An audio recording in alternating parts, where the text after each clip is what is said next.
First of all, good morning.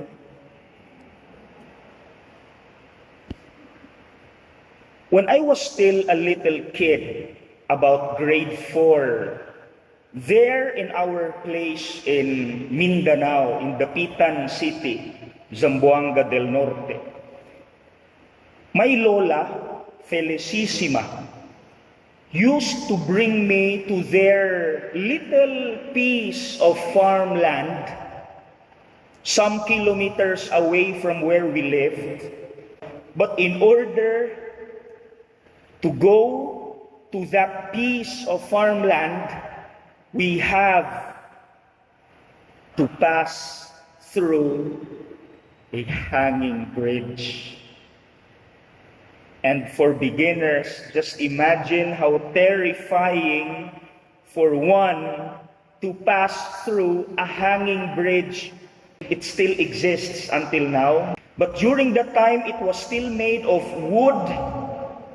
And underneath the hanging bridge is a deep, dark blue-green river.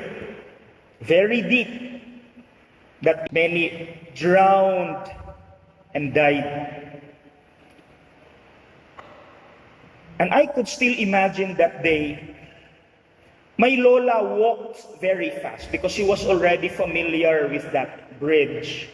She already arrived on the end of the bridge while I was stuck in the middle, terrified, afraid, and I was already crying. Imagine grade 4. I was already stuck, and the sway of the hanging bridge was very terrible. I was already crying, and I shouted to my lola, who was already on the end of the bridge. La! I was already crying, help me! Help me! And I, until now and for the rest of my life, will never forget what my lola said. And this is the lesson for all of us today from the gospel.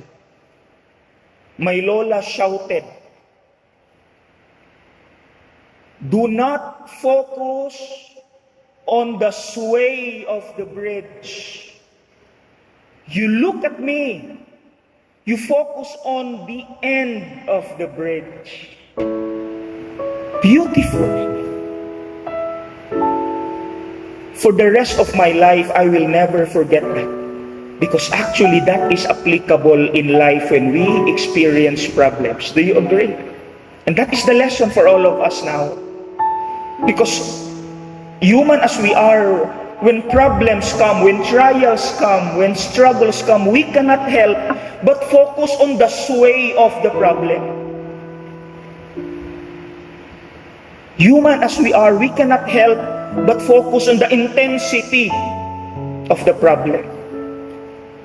But Jesus is reminding us through the gospel today, you look at me. My lola said, look at me.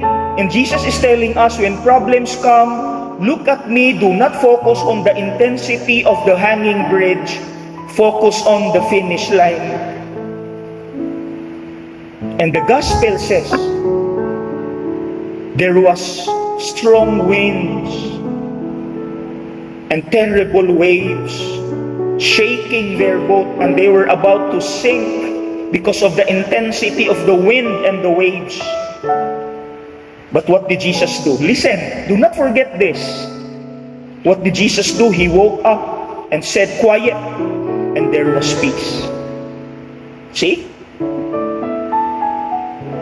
These winds, these strong waves, this terrible wind represent our struggles, our trials. And Jesus is reminding us, I am more powerful than your problems. So my dear brothers and sisters, let me leave with the question, why fear? Why fear? When Jesus is more powerful than anything else in this world, why fear? That's a big question.